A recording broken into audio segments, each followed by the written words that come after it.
வணக்கம் நண்பர்கள் அனைவருக்கும் வணக்கம். இன்னைக்கு நான் பார்க்கக்கூடிய படம் கும்மஸ்தான் என்கிற மலையாள படம். இந்த படம் பார்த்தீங்கன்னா ஒரு த்ரில்லர் வகையறா படம். இந்த படம் அமேசான் பிரைம்ல இருக்கு.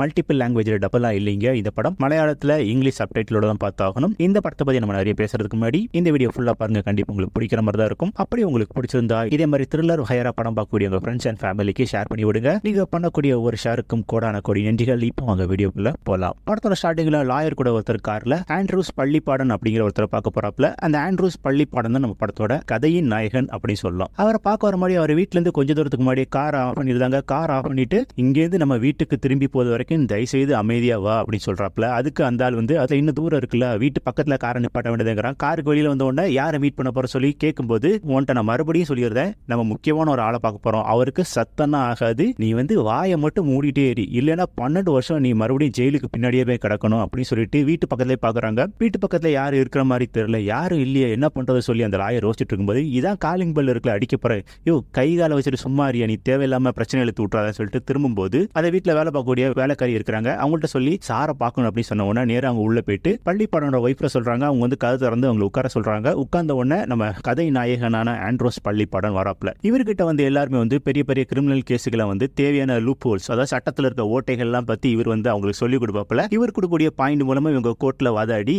அந்த கேஸ்ல வந்து ஜெயிச்சிருவாங்க. அதாவது கொலை பண்ண ஒருத்தரை அவர் கொலையே பண்ணல அப்படின்னு நிரபராதி நிரூபிக்கக்கூடிய அளவுக்கு பயங்கரமான ஒரு கிரிமினல் மூலவளால் தான் நம்ம ஆண்ட்ரூஸ் பள்ளிப்பாடன். இப்ப வந்திருக்க ஆள் கூட வந்து அவரோட ஒய்ஃபை கொலை பண்ணிட்டாரு. ஆனா அதுக்கு எனக்கு வந்து ஜெயில இருந்து வெளியில வரணும்னு சொல்லி தான் இவரை பார்க்க வந்திருக்காரு. அந்த லாயர் வந்துட்டு பள்ளிப்பாடன் கிட்ட வந்து கேஸ் டீடைல்ஸ் எல்லாம் கொடுத்து பேசிட்டு இருக்கும்போது கூட வந்த வந்துட்டு நச நச நசன்னு போன்ல நோண்டிட்டே இருக்கிறான். அந்த சவுண்ட் கேட்டு இவரு கொஞ்சம் இரிட்டேட் ஆகுது. அதே நேரத்துல அந்த வேலைக்காரி வந்து 3 பேருக்கும் காஃபி கொடுத்துட்டு வீட்டுக்குள்ள போறாங்க. அவங்க கையில உள்ள பிளேட் வந்து கீழே விழுந்தது. அந்த வேலைக்காரியை வந்துட்டு கையாமையான் பள்ளிப்பாடன் கத்துனதை பார்த்து கொஞ்சம் பயந்து போனதால வந்துட்டு அதுக்கப்புறம் வந்து கொஞ்சம் அமைதியாட்டி என்ன நடந்துச்சு அது சொல்றப்பல, நான் பொண்ணுங்க விஷயத்துல கொஞ்சம் வீக்கா இருப்பேன். அன்னைக்கு வந்து இன்னொரு பொண்ணு கூட இருக்கும்போது என்னோட ஒய்ஃப் வீட்டுக்கு வந்துட்டாங்க. அப்ப நடந்த பிரச்சனை எல்லாம் ஒரு கம்பி எடுத்து அவளை அடிக்கவும் அவ வந்து இறந்து போயிட்டான் சொல்லி அந்த ஆளு பள்ளிப்பாடன் சொல்லவும், பள்ளிப்பாடம் வந்து எத்தனை முறை அடிச்ச, கம்பி எங்க கிடைச்சி சொல்லி எல்லாத்தையும் கேட்டுட்டு, நீ வந்து பண்ணது கொலை இல்ல, அது ஒரு ஆக்சிடென்ட், நம்ம மாத்திரலாம். உன் வீட்டு பின்னாடி வந்து கட்டட வேலை நடக்கும், சோ வீடு இடிச்ச கம்பி எங்க கண்டிப்பா கிடக்கும், அவ கால் வலிக்கு தான் கம்பியில் இடிச்சு இறந்தா நம்ம சொல்லிடலாம். அது மட்டும் இல்லாம இந்த கேஸ்ல முக்கியமான சாட்சி யாருன்னா வாட்டர் டிபார்ட்மெண்ட்ல ஒர்க் பண்ணக்கூடிய சண்முகங்கிற ஒரு ஆள் தான். அவர் தான் ஹாஸ்பிட்டல்லையும் கையெழுத்து போட்டிருக்காரு. அவர் அதே நாள் வேலைக்கு போயிருப்பாருல, அந்த இடத்துல கையெழுத்து போட்டுக்காரன் சொல்லி பாருங்க. ஒரே ஆள் 2 இடத்துல கையெழுத்து போட்டிருந்தா அவருக்கு கவர்மெண்ட் வேலை போயிரு சொல்லி அவர்கிட்ட சொல்லுங்க, அவர் உடனே சாட்சியை மாத்தி சொல்லுவாரு. இந்த மாதிரி சட்டத்தில் இருக்கக்கூடிய சில பல ஓட்டைகள்லாம் சொல்லி கொலை பண்ண அவனை நிரபராதின்னு சொல்லி வாதாட முடியும் சொல்லி ஒரு 2-3 பாயிண்ட்கள் எடுத்து கொடுக்குறாப்ல நம்ம பள்ளிப்பாடம். அந்த பாயிண்டை வாங்கிட்டு அவருக்கு தேவையான காசை கொடுத்துட்டு திரும்பி போறாங்க. திரும்பி போகும்போது அந்த கொலை பண்ண பார்த்தீங்களா, அவன் சொல்றான், இவருக்கு இவ்வளவு மூளை இருக்குன்னா இவர் வாதாடின கேஸ்ல நான் ஈஸியா வெளியில வந்துடுவேன், எதுக்கு நீங்க தேவையில்லாம நடுவுல ஒரு ஆளு சொல்லி லாயிட்ட கேட்கும்போது இவ்வளவு கிரிமினலா பேசுறாரு சொல்லிட்டு இவர் வந்து கோர்ட்ல வந்து வாதாட முடியாது.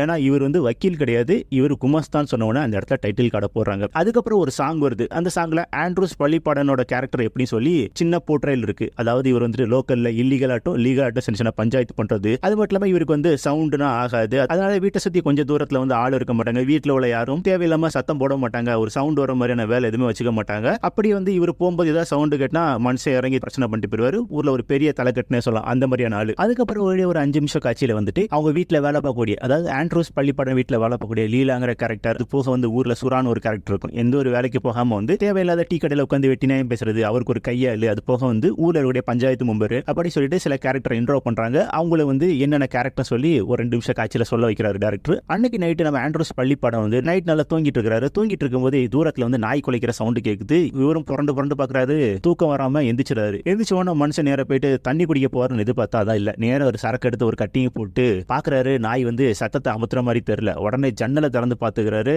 தூரத்துல நாய் குலைச்சிட்டே இருக்கிறது. அங்கேருந்து கட் பண்ணும்போது அடுத்த நாள் வீட்டு பக்கத்துல உள்ள ரவிங்கிற ஒரு கேரக்டர் வந்து அந்த நாயை தேடி அலைஞ்சிட்டு இருக்குது. அது மட்டும் இல்லாம வீட்டுல வேலை பார்த்துட்டு கூடிய லீலாக்கா கிட்ட வந்து, அக்கா நாயை பாத்தீங்களா, நாய் வந்து நேத்து நைட்டு ஃபுல்லா குலைச்சிட்டே இருந்து நாயை காணும் அப்படிங்கிறாப்ல. தெரியல அது எங்க பேர போது, எங்கேயா போயிட்டு வீட்டுக்கு வந்து சொல்லிட்டு லீலாக்கா சொல்லவும், அந்த வீட்டோட சைட்ல நம்ம ஆண்ட்ரூஸ் பள்ளிப்பாடம் வந்துட்டு மண் வெட்டி எடுத்து அந்த இடத்துல ஏதோ வந்து தோண்டி புதைச்சிருக்காரு. மண்ணை போட்டு நிறுத்திட்டு காலெல்லாம் கழுவிட்டு போறாரு. வீட்டுக்குள்ள போகும்போது லீலாக்காவுக்கு தோணுது, அந்த ரவி தான் சொன்னானே நாய் நேத்து குலைச்சுக்கிட்டே இருந்துச்சு காணும், இவருக்கு தான் சத்தம்னா ஆகாத, ஒரு வேலை இருக்குமோ சொல்லி இவங்க யோசிக்கிறாங்க. அந்த இடத்துல இருந்து கட் பண்ணா நம்ம பள்ளிப்பாடன் ஒரு இடத்துக்கு இல்லீகலா பஞ்சாயத்து பேச போறாரு. அதாவது மைக்கேல்ங்கிற ஒரு கேங்குக்கும் கபீர்ங்கிற ஒரு கேங்குக்கும் வந்து சின்னதா ஒரு உரசல் இருக்கு. கபீரோட சரக்கை வந்து மைக்கேல் தான் போட்டு கொடுத்தா சொல்லி கபீருக்கும் மைக்கேலுக்கு ஒரு பஞ்சாயத்து இருக்கு. இந்த பஞ்சாயத்தை வந்து டீல் பண்றதுக்காக பள்ளிப்பாடம் கூட்டிருப்பாப்ல. உள்ள போனோட 2 பேரும் முட்டிக்கிட்டே இருப்பாங்க. இவரு டென்ஷன் ஆகி, என்ன மத்தியஸ்தானத்துல வச்சுக்கிட்டு நீங்க எதுக்கு தேவையில்லாம பஞ்சாயத்து பண்ணிட்டு இருக்கீங்க, உங்களுக்குள்ளே அடிச்சுக்க வேண்டியதானே, கூப்பிட்டதுனா நான் பேசி முடிப்பேன் அப்படி சொல்லும்போது அவருக்கு ஒரு போன் வருது. கபீரோட சரக்கை யார் போட்டு கொடுத்தாலும் அவரோட நம்பர் வந்து அந்த கஸ்டமர் ஆஃபீஸருக்கு கிடைச்சிருக்கு. அந்த நம்பரை பள்ளிப்பாட்டம் கொடுத்தோம்னா பள்ளிப்பாடம் அந்த நம்பரை டைப் பண்ணி போன்ல அடிக்கும் போது கபீர் கேங்கில் ஒருத்தன் தான் கபீரை போட்டு கொடுத்தான்னு சொல்லி ஒரு தெரிஞ்சிருது. உடனே பக்கத்தில் போயிட்டு நீ போன் எடு, நீ தானே போட்டு கொடுத்த சொல்லி அவனை பத்தி கபீர்கிட்ட சொல்லவும் கபீர் அவன் ஆளை தூக்கி போட்டு குத்துறான். அதுக்கப்புறம் வந்து மைக்கேல் நான் மன்னிச்சிடும், நான் தெரியாம பண்ணிட்டேன், இந்த பிரச்சனையை நம்ம இதோட விட்டலாம் சொல்லிட்டு அவங்களுக்குள்ள வந்து ஒரு டீல் பேசி அங்கேயே வந்து பிரச்சனையை முடிச்சுட்டு போறாங்க. இந்த பிரச்சனை முடிஞ்சவன நம்ம பள்ளிப்படனும் மைக்கேலும் கீழே வராங்க. கீழே வரும்போது பள்ளிப்பட ஒரு காரை பார்த்து இந்த கார் கிட்ட போறாப்ல. யாரும் பார்த்தா அவன் ஒய்ஃபோட அண்ணன் பையன். உடனே வந்துட்டு என்னோட நிலத்தை நீ வந்து இப்படி விட்டுட்டு போயிட்ட, என்கிட்ட வாங்கின காசை நீ மரியாதை என்கிட்ட கொடுக்கணும், தேவையில்லாம எல்லா பிசினஸ்லயும் காசை போட்டு வீணாக்கிட்டு கூடாது, இனிமேல் எந்த பிரச்சனைனாலும் அந்த காசை பத்தி நீ என்கிட்ட மட்டும் பேசணும், என் ஒய்ஃப்ட போய் பேசக்கூடாது அப்படிங்கிறான். அதுக்கு அவன் வந்துட்டு இல்ல நான் ஆன்டி கிட்ட பேசுகிற சொன்னா இந்த மாதிரி எல்லாம் பேசிடக்கூடாது, அது என்னோட காசு, எனக்கு வந்தே ஆகணும்னு சொல்லிட்டு அவனுக்கு காது மேலேயே ஒண்ணு வச்சுட்டு இங்க கிளம்புறாப்ல. பள்ளிப்படம் வீட்டுக்கு போய் சேர்றதுக்கு முன்னாடி நேரா இவன் என்ன பண்றான், அவனோட ஆன்டிக்கு போன் பண்ணி பள்ளிப்படம் வந்துட்டு என்கிட்ட காசு கேட்டாரு, அதை மட்டும் என்ன அடிச்சிட்டாரு, இதை பத்தி நீங்க ஒன்னும் அவர்கிட்ட கேட்காதீங்கன்னு சொன்னா இந்த விஷயத்தை தெரிஞ்சுக்கிட்டு எப்படி கேட்காம இருக்க முடியும், நான் அவர்கிட்ட கேட்பேன் சொல்லிட்டு நேர பள்ளிப்படோட ஒய்ஃப் வந்துட்டு அவர் வீட்டுக்கு வந்தவன உங்கள்கிட்ட நான் ஒரு விஷயம் கேட்கணும், அவனை அடிச்சிங்களா நீங்க, அவன் காசு தர வேண்டாம் நான் சொல்லிட்டல, எதுக்கு தேவையில்ல பிரச்சனை பண்றீங்கன்னு சொல்லும் போது அவன் ஊர்ல பிசினஸ் எல்லாம் பண்ணி காசை லாஸ் பண்ணிட்டே இருப்பான், அதுக்காக என் காசெல்லாம் நான் விட்டு இருக்க முடியாது, என்கிட்ட நீ இந்த மாதிரி சத்தம் கூட்டி பேசக்கூடாதுன்னு சொல்றாப்ல. இதே நேரத்துல லீலாக்கா வந்து நாளைக்கு நான் வேலைக்கு வரமாட்டேன்னு சொல்லிட்டு இங்கிருந்து கிளம்பி இருப்பாங்க. இவங்க ரெண்டு பேரும் சண்டை போட்டு இருக்காங்க. லீலாக்கா வெளியில போகும்போது சத்தம் கொஞ்சம் அதிகமாகுது, என்னடா சவுண்ட் கொஞ்சம் ஓவரா இருக்கும் சொல்லி வீட்டுக்குள்ள வந்து பார்க்கும்போது பள்ளிப்படோட ஒய்ஃப் அடிச்சிருந்தாரு. அது மட்டும் இல்லாம கழுத்தை போட்டு நெரிச்சு நான் உன்னை கொண்டு இங்கே வெட்டி புதைச்சிருவேங்கிறாப்ல. இதை பார்த்து லீலாக்கா பயந்துகிட்டு நிறைய வீட்டுக்கு போயிருந்தாங்க. அடுத்த நாள் காலையில வந்து லீவ் வேணும்னு சொன்னவங்க லீவு தேவைப்படல சொல்லிட்டு மறுபடியும் வேலைக்கு வராங்க. வேலைக்கு வரும்போது வீட்டோட கதவை தட்டலாமா சொல்லி கொஞ்சம் பயத்திலேயே கதவை தட்டுறாங்க. வீட்டுல வந்துட்டு பள்ளிப்படோட ஒய்ஃப் வந்து டீச்சர் கூப்பிடுறாங்க. டீச்சர் கூப்பிடுறாங்க. வீட்டு கதவை யாரும் திறந்த மாதிரி தெரியல. இவங்க வந்து காலிங் பெல்ல 2-3 வாட்டி அடிக்கும் போது 3வது வாட்டி டப்புன்னு பள்ளிப்படம் திறக்கிறாப்ல. பள்ளிப்படம் திறந்தவொடனே இவங்க கொஞ்சம் பயந்து போயிருந்தாங்க. ஏன்னா அந்த ஆளுக்கு தான் சத்தம் ஆகாத, இவங்க வேற காலிங் பெல் அடிச்சிட்டாரு, என்ன சொல்ல போறாரோ சொல்லி பயந்துட்டே இருக்கும்போது வீட்டுக்குள்ள பாக்குறாங்க. வீட்டுக்குள்ள வந்துட்டு எல்லா பொருளும் உடஞ்சி சதறி கிடக்கு, டிவி எல்லாம் உடஞ்ச மாதிரி இருக்கு. இவங்க வந்துட்டு டீச்சர் இல்லையா சொல்லி கேட்கும்போது இல்ல அவ வெளியில போயிட்டா, நீ லீவு தானே சொன்ன, அவ இருக்கும்போது வா சொல்லி அனுப்பிச்சு விட பாக்குறாப்ல. உடனே லீலா வந்து திரும்பிட்டு நேரம் டீச்சருக்கு போன் அடிக்கிறாங்க. வீட்டுக்குள்ள வந்து சத்தம் வருது. ஒரு பயந்துகிட்டே இவங்க நேரம் வந்து வீட்டுக்கு திரும்பி போகும்போது இந்த சுரான் ஒரு கேரக்டர் வந்து பாத்தீங்களா இந்த கதையில டீ கடையில உட்காந்து வெட்டி நாயம் பேசிருக்கோம்ல, அந்த கேரக்டரும் கூட உள்ள ஆளும் வந்துட்டு லீலா கிட்ட கேக்குறாங்க, என்னாச்சு லீலா ஏதோ பதட்டமா போயிட்டு இருக்க சொல்லி கேட்கும்போது இல்லையா டீச்சர் வந்து நேத்து நான் வரலன்னு சொல்லி இன்னைக்கு போனா வீட்டுல வந்து ரத்த கரையா இருக்கு, அது மட்டும் இல்லாம வந்து வீடுல எல்லா பொருளும் கலைஞ்சிருக்கு, ஒருவேளை அவர் டீச்சரை வந்துட்டு பள்ளிப்படம் கொண்டுட்டாரான்னு எனக்கு பயமா இருக்கா சொல்லவும் சுரா வந்துட்டு நீ வந்து தேவையில்லாம பதட்டப்படாத, நீ நேர வீட்டுக்கு போ, நானும் இவனும் வந்தா வீட்டுல போய் ஒரு செக் பண்ணிட்டு அதுக்கப்புறம் வேணா போலீஸை கூப்பிடலாம் அப்படின்ட்டு நேர சுராவும் அவனோட கைத்தடியும் பள்ளிப்படம் வீட்டுக்கு போறாப்ல. வீட்டுக்கு போய் செக் பண்ணும்போது அங்க பார்த்தா எல்லா பொருளும் கலைஞ்சு கிடக்கு. இவர் வந்துட்டு பிக்காசெல்லாம் தூக்கிட்டு வராரு, அங்கங்க ரத்த கரையா கிடக்கிற மாதிரி இருக்கு. இதை பார்த்து பயந்து போன 2 பேரும் அங்கிருந்து நேரம் அடிச்சு பிடிச்சி ஊருக்குள்ள வராங்க. ஊருக்குள்ள வந்து அங்க ஒரு பஞ்சாயத்து மெம்பர் இருந்தார் பாத்தீங்களா, அவர்கிட்ட போய் சொல்றாங்க. ஊர்ல இந்த விஷயம் பரபரன்னு பரவணும் ஒண்ணு நேர இவங்க வந்து போலீஸுக்கு சொல்றாங்க. போலீஸ்ல இருந்து ஒரு 2 பேர் வந்து ஆல்ரெடி பாஸ்போர்ட் வெரிஃபிகேஷனுக்காக ஒரு வீட்டுல நின்றுப்பாங்க. போற வழியில நேர வந்துட்டு பள்ளிப்படம் வீட்டுல போய் செக் பண்ணிட்டு போயிடலாம் சொல்லிட்டு அந்த 2 பேரும் நேர பள்ளிப்படம் வீட்டுக்கு வராங்க. அதுக்கு முன்னாடி இவர் வந்துட்டு வீட்டுல வந்து அங்கங்க உடஞ்சு போன பொருள் ரத்த கரை இது எல்லாத்தையுமே வந்து கிளீன் பண்ணிட்டு இருக்கும்போது வீட்டோட காலிங் பெல் அந்த போலீஸ் வந்து அடிக்கிறாங்க. அடிச்சோன்னா சப் இன்ஸ்பெக்டர் வந்துட்டு நான் இந்த வழியா போனேன், இந்த இடத்துல லேண்ட்ல இப்ப என்ன வேலைக்கு போகுது அப்படி சொல்லி கேட்கும்போது பள்ளிப்படம் இப்ப நீ போலீஸ் வேலையெல்லாம் பாக்குறது இல்லையா, புரோக்கர் ஐடி அப்படி சொல்லி கேட்கும்போது எனக்கும் குடும்பம் எல்லாம் இருக்குல்ல, போலீஸ் வேலையோட காசு மட்டும் பத்தாதுல்ல, அதனால இந்த வேலையும் பாக்குறேன், ரொம்ப தாகமா இருக்கு, தண்ணி தர முடியுமா, நீ இல்ல வீட்டுல ஒய்ஃப் இருப்பாங்கல்ல அவங்கள கூட கொண்டு வர சொல்லு அப்படின்னு சொல்லிட்டு போலீஸ்காரன் சொல்லவும் இல்ல ஒய்ஃப்லாம் இல்ல வெளியூர் போயிருக்கான்னு சொல்லிட்டு பள்ளிப்படம் போய் தண்ணி எடுத்துட்டு வராப்ல. தண்ணி எடுத்துட்டு வரும்போது நேர 2 போலீஸ்காரங்க வீட்டுக்குள்ள உட்காராங்க, தண்ணி வருது எடுத்து குடிக்கிறாங்க. குடிச்ச உடனே டிவியா உடஞ்சிருக்கு அப்படி சொல்லி கேட்கறாப்ல. அது மட்டும் இல்லாம வந்து உன்னோட ஒய்ஃப் எங்க, நீ தனியா தான் இருக்க அந்த வீட்டுல அப்படி சொல்லிட்டு ஒவ்வொரு கேள்வியா கேட்டுட்டு இருக்காங்க. தண்ணி குடிச்சேன்னா கிளம்பி போ அப்படின்னு சொல்லிட்டு பள்ளிப்படம் சொல்லவும் கூட வந்த ஏட்டு வந்துட்டு உன்னோட ஒய்ஃப் வந்து நீ கொண்டுட்டா சொல்லி எங்களுக்கு ஒரு கேஸ் வந்திருக்கு, அதுக்காக தான் வந்தோம், அப்ப எப்படி முதுகுல ரத்தக்காரம் வந்துச்சு சொல்லி கேட்கும்போது அப்பதான் பள்ளிப்படம் வந்து ரியலைஸ் பண்றாப்ல முதுகுல ரத்தக்காரம் இருக்கத, தோல்ல எக்ஸ்ட்ரா ஸ்டார் வச்சிருக்கூடிய ஆளை கூட்டிட்டு வந்து என்ன வந்து விசாரிக்கணும், தேவையில்லாம வந்து இப்படி விசாரிச்சுட்டு கூடாது, கையில வாரண்ட் இல்ல, நீங்க கண்ணியை குடிச்சிட்டீங்கல்ல கிளம்புங்க சொல்லி பள்ளிப்படம் அனுப்பவும் அவங்க 2 பேரும் மறுபடியும் ஸ்டேஷன் நோக்கி வராங்க. ஸ்டேஷனுக்கு வந்த உடனே அவங்க 2 பேரும் நேர இன்ஸ்பெக்டர் வந்துட்டு இந்த மாதிரி பள்ளிப்படம் மேல ஒரு கேஸ் வந்திருக்கு, அவரோட ஒய்ஃபை கொண்டுட்டா சொல்லிட்டு நான் வீட்டுக்கு போனா கொஞ்சம் சந்தேகமா இருக்கு, யாரையும் அவர் கொலை பண்ணியிருக்காரு இல்லைன்னா யாருக்கும் ஏதோ நடந்திருக்கு, இதை நம்ம வந்து டேரக்டா போய் விசாரிக்கலாம் அப்படி சொல்லிட்டு 2 போலீஸ் சொல்லவும் இன்ஸ்பெக்டர் வந்துட்டு எனக்கு 3 நாள்ல டிரான்ஸ்பர் இருக்கியா, கையில காலில் விழுந்து ஓகே பண்ணியிருக்கிறேன், இது பிரச்சனை எதுவும் வராதுல, பள்ளிப்படம் மாதிரி ஒரு ஆள்கிட்ட போய் நம்ம மோதன்னா நல்ல எவிடன்ஸ் வச்சுட்டு போகணும் அப்படிங்கிறாங்க. அந்த எஸ்ஐ வந்துட்டு இல்ல சார் அங்க ஏதோ பிரச்சனை நடந்திருக்கு, அவர் வந்துட்டு அதை மறைக்க ட்ரை பண்ணாரு எஸ்ஐ சொல்லவும் ஓகே சொல்லிட்டு போலீஸ் ஒட்டுமொத்தமா கிளம்பி நேரா பள்ளிப்படம் வீட்டுக்கு போறாங்க. இவர் அதே கேப்ல வந்து தம் முதுகுல இருந்த ரத்த கரைக்காக ஒரு கோழியை கொலை பண்ணி இன்னொரு சட்டையில் அதே மாதிரி கரையாக்கிட்டு அந்த ரத்த கரையான சட்டையை எரிச்சிருதாப்புல. போலீஸ் எல்லாம் வீட்டுக்குள்ள போயிட்டு என்ன ஆச்சு எது ஆச்சு சொல்லி ஒட்டுமொத்த வீடும் தேடிட்டு இருக்கும்போது ஊர்ல ஒட்டுமொத்த மக்கள் கூட்டம் வீட்டு மாடி வருது. அதே நேரத்தில் மீடியா வந்து சேருது. இன்ஸ்பெக்டர் வந்துட்டு பள்ளிப்படத்தை போய் விசாரிக்கிறாப்ல உங்க ஒய்ஃப் எங்க சொல்லி கேட்கும்போது மதுரைக்கு போயிட்டா, அவரோட போன் அங்க இருக்கு, போன் இங்க மறந்து வச்சுட்டு போயிட்டா. மதுரை வரைக்கும் போறாங்க, போன் எப்படி மறந்து வச்சுட்டு போவாங்க சொல்லி கேட்கும்போது அது அவள்கிட்ட தான் கேட்கணும். டிவி எல்லாம் உடஞ்சிருக்கு, நீங்க ஏதோ ஒரு விஷயம் பண்ணிருக்கீங்க, ஒழுங்கா போலீஸுக்கு கோஆபரேட் பண்ணுங்க சொல்லும்போது நான் எந்த விஷயமும் பண்ணல, தேவையில்லாம முன்வரத்தெல்லாம் மனசுல வச்சுட்டு இந்த வீட்டுல வந்து நீங்க பண்ணிட்டு இருக்க கூடாது அப்படிங்கிறாப்ல. ஒரு கட்டத்துக்கு மேல கடுப்பான எஸ்ஐ வந்துட்டு நேரா பள்ளிப்பாடம் கழுத்து பிடிச்சி தரத்தான இழுத்து வந்து ரோட்ல போடுறாப்ல. வெளியில இந்த மீடியா எல்லாம் வந்துட்டு பள்ளிப்பாடம் தப்பு பண்ணி நான் சொல்லிட்டு ஃபுல்லா போட்டோ எடுத்துட்டு இருக்காங்க. அந்த இடத்துல தான் ஒரு ட்விஸ்ட் ரிவீல் ஆகுது. என்ன பார்த்தா பள்ளிப்பாடம் கொலை பண்ணதா சொன்ன அவரோட ஒய்ஃப் வந்துட்டு நேரா ஒரு ஆட்டோல வந்து இறங்குறாங்க. இறங்குற உடனே போலீஸ் எல்லாருக்கும் பயங்கர ஷாக்கு. என்ன ஆச்சு சொல்லி நேரா பள்ளிப்பாடோட ஒய்ஃபான டீச்சர் கிட்ட வந்து விசாரிக்கிறாங்க. டீச்சர் என்ன ஆச்சு, நீங்க எங்க போனீங்க, இங்க எல்லாருமே வந்து பள்ளிப்பாடம் உங்களை கொண்டுட்டாங்க அப்படின்னு சொல்லிட்டு எங்களுக்கு ஒரு கேஸ் வந்துச்சு சொல்லி விசாரிக்கும் போது நான் வந்து மதுரைக்கு போனேன், மதுரைக்கு போகும்போது ஞாபகம் இல்லாம போனை விட்டு போன சொன்ன உடனே போலீஸுக்கு வந்து அந்த இடத்துல கிளாரிட்டி வந்துருச்சு. அதே நேரத்தில் வந்து பள்ளிப்பாடம் தப்பு பண்ணாம அவரோட கழுத்தை பிடிச்சி இழுத்து நேரம் கீழே போட்டோம்னா வீட்டு பக்கத்தில் இருக்க ரவிங்கிற ஒரு கேரக்டர் வந்துட்டு அவர்கிட்ட மன்னிப்பு கேட்டிருப்போங்க சொல்லிட்டு போலீஸை மிரட்ட, மீடியாவும் அதே மாதிரி கொஞ்சம் ப்ரெஷர் போட வேற வழி இல்லாம போலீஸ் வந்துட்டு பள்ளிப்பாடம் கிட்ட மன்னிப்பு கேட்க வீட்டு முன்னாடி போறாங்க. வீட்டுக்கு முன்னாடி போகும்போது மன்னிப்பெல்லாம் ஒன்றும் தேவையில்ல, ஒழுங்கா எல்லாரும் வீட்டை காலி பண்ணிட்டு எல்லாரும் வெளியில போங்க சொல்லிட்டு பள்ளிப்பாடம் சொல்லியதாப்புல போலீஸும் வேற வழி இல்லாம கிளம்புறாங்க. இந்த சம்பவம் மீடியா ஃபுல்லா ட்ரெண்ட் ஆனதுனால பள்ளிப்பாடம் அரெஸ்ட் பண்ண போயிட்டு அந்த எஸ்ஐ மேல பயங்கர ட்ரால் உண்டாக்குறாங்க. அந்த ட்ரால்லாம் பார்த்து அந்த எஸ்ஐ பயங்கர கடுப்பாகி ஸ்டேஷன்ல இருக்கக்கூடிய ஒருத்தனையா போட்டு குத்துறாப்புல. ஆனாலும் அவருக்கு வந்துட்டு பள்ளிப்பாடம் மேல கோவம் போகவே இல்லை. அதே நேரத்தில் இன்ஸ்பெக்டருக்கு வந்துட்டு 3 நாள் டிரான்ஸ்பர் சொல்லியிருந்தாரு பாத்தீங்களா, அவர் கையில காலில் வந்து வாங்கின டிரான்ஸ்பர் கேன்சல் ஆன உடனே சம கடுப்புல வந்து இன்ஸ்பெக்டர் வந்து நம்ம வந்து சரியா விசாரிக்காம பள்ளிப்பாடம் வீட்டுக்கு போயிடக்கூடாது அப்படிங்கிறப்பல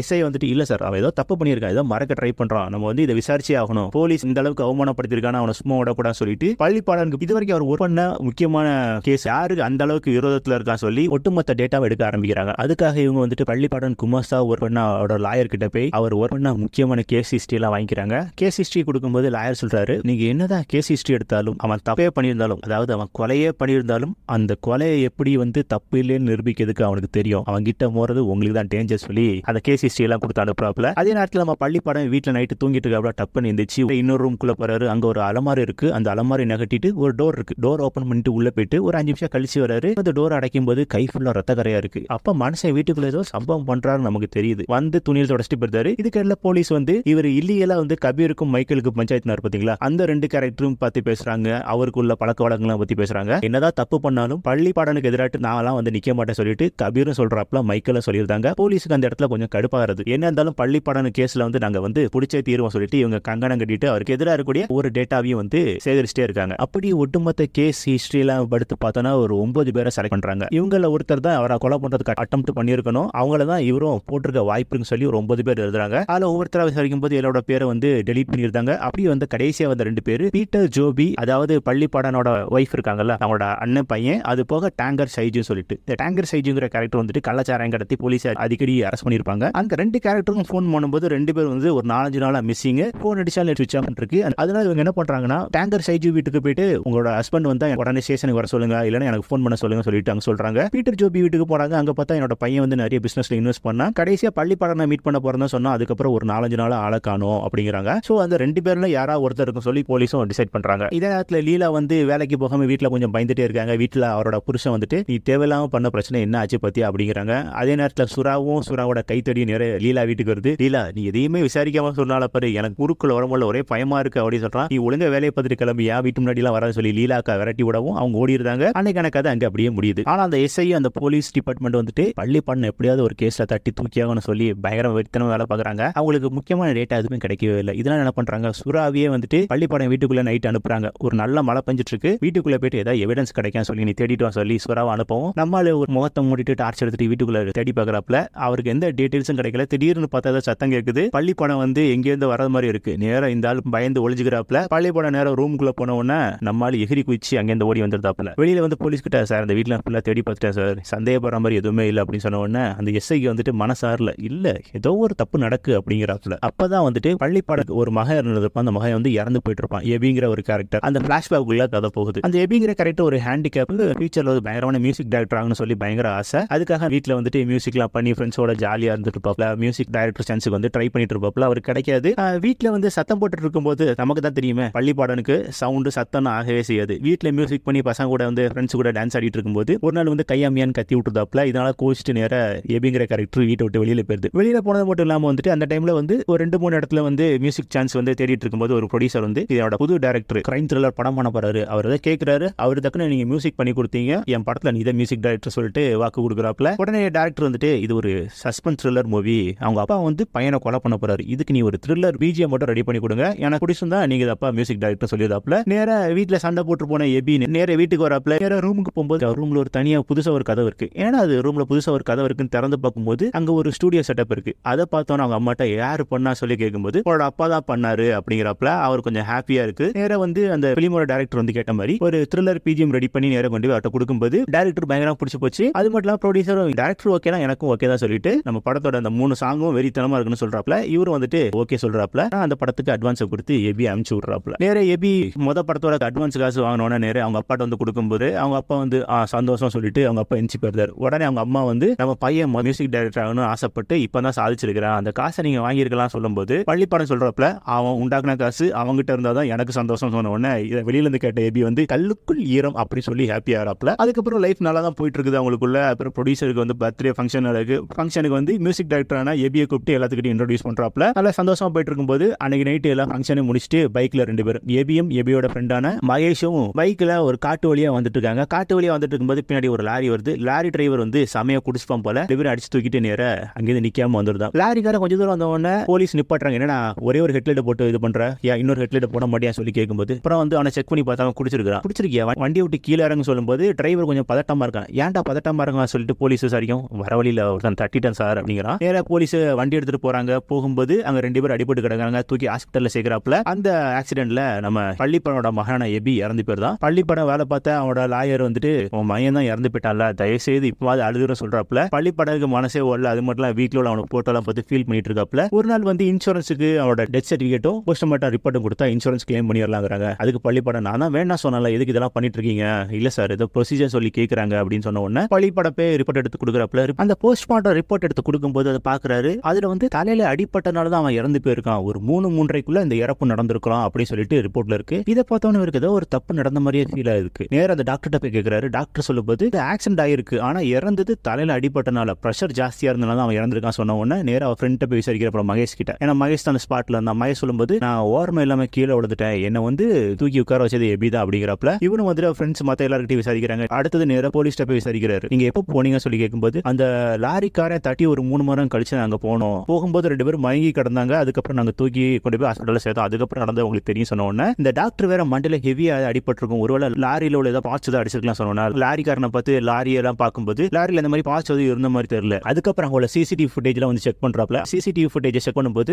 2 சிசிடிவி ஃபுட்டேஜ் கிடைக்குது. ஒரு இடத்துல லாரி உள்ள வரது, லாரி வெளியில போற சொல்லி 2 இருக்கு. அதுதான் வந்துட்டு டேங்கர் சைஜுவோட லாரியும் கிராஸ் ஆனதை பாக்குறாப்ல. அதுக்கு முன்னாடி பள்ளிப்படம் வீட்டுல வந்து சைஜு சண்டை போடும்போது அவரோட பையன் போறதுல இவர் வந்து கொஞ்சம் ரிலேட் பண்ணிக்கிறாரு. இதை ரிலேட் பண்ணிட்டு நேரம் இவர் வேலை பார்த்தாரு பாத்தீங்களா ஒரு லாயர், அவர்கிட்ட போயிட்டு என்னோட பையன் செத்து போனது ஆக்சிடென்ட் இல்ல, அது ஒரு கொலை அப்படிங்கிறப்பல நீ இவ்வளவு விஷயம் கேதர் பண்ணிட்டேன்னா நேர கோர்ட்ல கேஸ போடு, அவனுக்கு நம்ம தண்டனை வாங்கி கொடுக்கலாம் சொல்லிட்டு லாயர் சொல்லவும் இல்ல சார் அவனை என் கையால நான் கொல்ல போறேன் அப்படின்ட்டு அங்கிருந்து பள்ளிப்பாடம் வந்து கிளம்புறாப்ல. லாயர் கொஞ்சம் ஷாக்காக பார்த்துட்டு இருக்காரு. பள்ளிப்பாடம் சொல்லிட்டு போனோம்னா பிளாஷ்பேக் அந்த இடத்துல கட் ஆகுது. பிரசன்ட் டேக்கு கதை வருது. கதை பிரசன்ட் டேக்கு வந்தோன்னா போலீஸ் ஸ்டேஷன்ல எல்லாரும் உட்காந்து வேலை பார்த்துட்டு இருக்காங்க. திடீர்னு அங்க ஒரு லேடி போலீஸோட மூஞ்சி வந்து கொஞ்சம் ஷாக் ஆகுது. அது மட்டும் இல்லாம நேரம் எஸ்ஐ கூப்பிட்டு சார் கேட்ல வந்திருக்காங்க அப்படி சொல்றாங்க. பீட்டர் ஜோபிங்கிற கேரக்டர் மறுபடியும் வருது. அதாவது இவ்வளவு நாள் யாருக்கிட்டையும் போன் பேசாம போன் சுவிட்ச் ஆஃப் பண்ணி இந்த கேரக்டர் வந்துட்டு நேரம் போலீஸ் ஸ்டேஷனுக்கு வருது. வந்த உடனே தான் நீ பள்ளிப்படம் வீட்டுக்கு போறதுன்னு சொல்லிட்டு போனா ஏன் அவ வீட்டுக்கு போல சொல்லி இன்ஸ்பெக்டர் விசாரிக்கும். இல்ல சார் எனக்கு வந்து நிறைய பிசினஸ் பண்ண எல்லாத்துலயும் கடன், நான் இப்ப யாரை பார்க்க போன சொன்னாலும் எனக்கு சும்மா போன் பண்ணி வந்து நச்சரிச்சிட்டே இருப்பாங்க, என்ன தேடி வருவாங்க, இதனை பள்ளிப்பாடம் பார்க்க போன சொன்னா யாரும் வரமாட்டாங்க, அதனால நான் அவரோட பேரை யூஸ் பண்ணேன். அது மட்டும் இல்லாம வந்து அவருக்குள்ள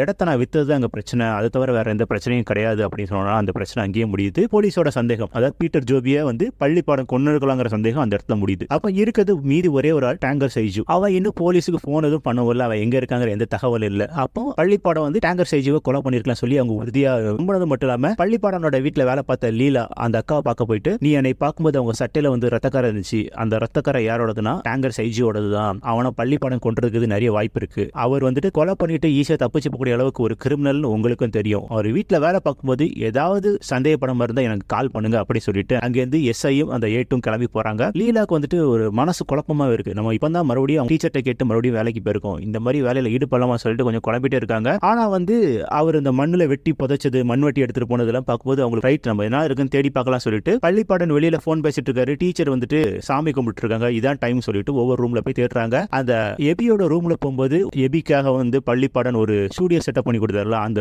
டோரோட கதவை திறக்கும் போது நேரா வந்து பஞ்சாயத்து மெம்பர்ட்ட வந்து போன் வருது லீலாக்கு. லீலா எஸ்ஐ வந்து சொன்னார்ல டேங்கர் சைஜியோ வந்து வந்து பள்ளிப்பாடம் கொண்டுட்டான், அது அவன் இன்னும் என் கண்ணு முன்னாடி தான் வந்து பஸ் ஸ்டாண்ட்ல போயிட்டு இருக்கிறான். அப்ப அவங்க ஏதோ போய் சொல்லியிருப்பாங்க சொன்னோன்னா லீலாக்கு மனசுல உள்ள குழப்பம் கொஞ்சம் குறையுது. அவங்க வேலையை பார்க்க போயிருந்தாங்க. அங்கேருந்து கட் பண்ண அந்த டேங்கர் சைஜுங்கிற கேரக்டர் நேரா போலீஸ் ஸ்டேஷனுக்கு வருது. போலீஸ் ஸ்டேஷன்ல வந்துட்டு சார் நான் வீட்டுக்கு போயிருந்தேன், நீங்க என்ன தேடினா சொன்னீங்க, அதான் வந்தேன் அப்படி சொல்லும்போது நீ ஏன் அவ்வளோ நாள் ஃபோன் ஆஃப் பண்ணி வச்சிருந்த சொல்லி இன்ஸ்பெக்டர் கேட்கும்போது சார் கொஞ்சம் பர்சனலா பேசலாம் சார், எனக்கு வந்து ஒரு சின்ன வீடு செட்டப் இருக்கு. ஸோ அவங்க வீட்டுக்கு போகும்போது ஒய்ஃப் வந்து ஃபோன் அடிச்சு நச்சரிச்சிட்டே இருப்பா, அதனால ஃபோன் சுவிச் ஆஃப் பண்ணி வச்சிட்டேன். வீட்டுக்கு வந்தா சொன்னோன்னா நேரம் வந்துட்டேன் சார். அது மட்டும் இல்லாமல் வந்து எங்களுக்குள்ள பிரச்சனை வந்து சாதாரண பிரச்சனை தான், அவ்வளோ பெரிய பிரச்சனை எல்லாம் கிடையாது சொன்னோன்னா போலீஸுக்கு வந்து மண்டை காஞ்சி போகுது. டேங்கர் சைஜு எஸ்ஐ கிட்டையும் மற்ற போலீஸ் கிட்டையும் பேசிட்டு இருக்கிறத பார்த்து மண்டை காஞ்சி போன எஸ்ஐ நேரம் வெளியில உட்காந்து ஒரு பீடி இழுக்கிறப்பல பீடி இழுக்கும்போது ஏட்டு வந்து சார் நம்ம எதிர்பார்த்த மாதிரி எதுவுமே இல்லையா சார், ஒருவேளை பள்ளிப்பாடம் தப்பு பண்ணிருக்க மாட்டாருன்னு சொல்லி கேட்கும்போது ஒட்டுமொத்த கேஸ் ஹிஸ்டரியும் எழுதுறாரு. அப்போ அவர் வீட்டுல யார் செத்து போனா சரி ஒரு கொஸ்டின் மார்க் போட்டு ஒரு மாதிரி தலை வெளிச்சு போய் அப்படி நின்றுட்டு இருக்கிறாப்ல எஸ்ஐ. அதே நேரத்துல நம்ம பள்ளிப்பட நேரம் அவரோட வீட்டுல எபியோட ரூம்ல ஒரு ஸ்டூடியோ செட்டப் இருந்ததுல அந்த ஸ்டூடியோ செட்டப்புக்குள்ள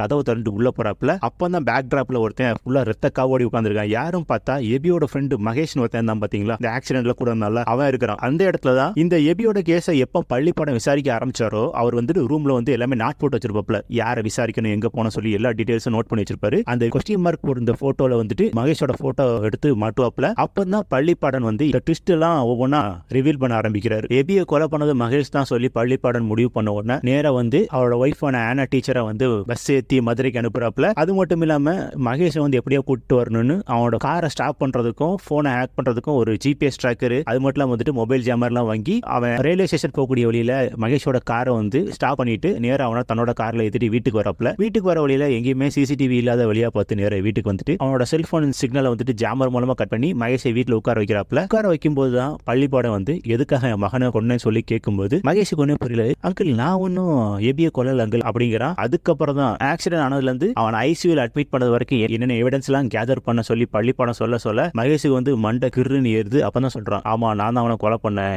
எல்லா விஷயத்திலயும் செகண்ட் இருக்கக்கூடிய வழி உனக்கு தெரியுமா, நான் மியூசிக் பண்ண அவனும் மியூசிக் பண்ண, ஆனா என்ன அந்த ப்ரொடியூசர் எபி தான் நல்ல மியூசிக் பண்ணா, நீ வந்து சும்மாதான கூட இருக்க, நீ எதுக்கு தேவையில்லாம கிரெடிட் வாங்குற என்ன கிண்டல் பண்ணிட்டு இருந்தான், ஆனா இந்த படத்துக்கான ஒட்டுமொத்த கிரெடிட்டும் என்னோட பேர்ல தான் வரணும், அதுக்காக தான் அவனை கொலை பண்ணேன். அவனை மட்டும் இல்ல இப்ப நான் ஒன்னையும் கொலை பண்ண போறேன், இந்த விஷயம் உனக்கு எனக்கு மட்டும் தான் தெரியும், உன்னை கொண்டுட்டா எனக்கு பிரச்சனையே இருக்கான்னு சொல்லிட்டு பள்ளிப்பாடம் கூட ஒரு சின்ன ஃபைட் நடக்குது. அந்த ஃபைட்ல ஒரு கட்டத்துக்கு மேல பள்ளிப்பாடம் மகேஷ் அடிச்சு நேர கயிறு போட்டு கட்டியிருந்தான். அது மட்டும் இல்லாம மகேஷ் வந்து எப்படி எபிய ஒரு ராட் எடுத்து அடிச்சு கொண்டானோ அதே ராட் எடுத்து மகேஷ் அடிச்சு சோழியை முடிக்கிறாப்புல பள்ளிப்பாடம். அப்பதான் அந்த கலவரம் ஆனது. அதுக்கு அடுத்த நாள் வந்து லீலாக்கா வந்து வீட்டுல வந்து பார்த்து அண்ணன் டீச்சரை கொண்டுட்டாங்க சொல்லி போலீஸ் வந்து அந்த கலவரங்கள்லாம் இங்கதான் ஆச்சு சொல்லி ரிவீல் பண்றாங்க. அந்த சம்பவம் நடந்து முடிஞ்ச அடுத்த நாள் வந்து அது வரைக்கும் சத்தத்தை கேட்டா அலர்ஜியா கூடிய நம்ம பள்ளிப்பாடன் அவரோட மகனோட மியூசிக்க கேட்கிறாப்புல. லீலாக்கா மறுபடியும் பள்ளிப்பாடம் வீட்டுக்கு வேலைக்கு வரும்போது ரவி வீட்டுல வந்து நாய் குலைக்கிற சவுண்ட் கேக்கு. ரவி இது எந்த நாய், புதுசா தான் நாய் வாங்கிட்டே சொல்லி கேட்கும்போது இல்லக்கா நம்ம டாமி தான் 2 நாளைக்கு முன்னாடி காணாம போனவே போயிட்டு வந்துட்டு அப்படி சொன்னோன்னா அப்போ பள்ளிப்பாடம் என்ன பண்ணாரு, மண் வெட்டி எல்லாம் எடுத்துட்டு மண்ணெல்லாம் புதைச்சது என்ன சொல்லி போய் பார்க்கும்போது அங்க ஒரு சின்னதா ஒரு செடி ஒன்று வச்சிருக்காரு. அதை பார்த்துட்டு போனோம்னா படத்தை அந்த இடத்துல முடிக்கிறாங்க. இந்த படத்துல ட்விஸ்ட் தான் ரிவீல் பண்ணும்போது கொஞ்சம் நல்லா இருந்துச்சு, கொஞ்சம் த்ரில்லிங்காகவும் போச்சு. இந்த கதை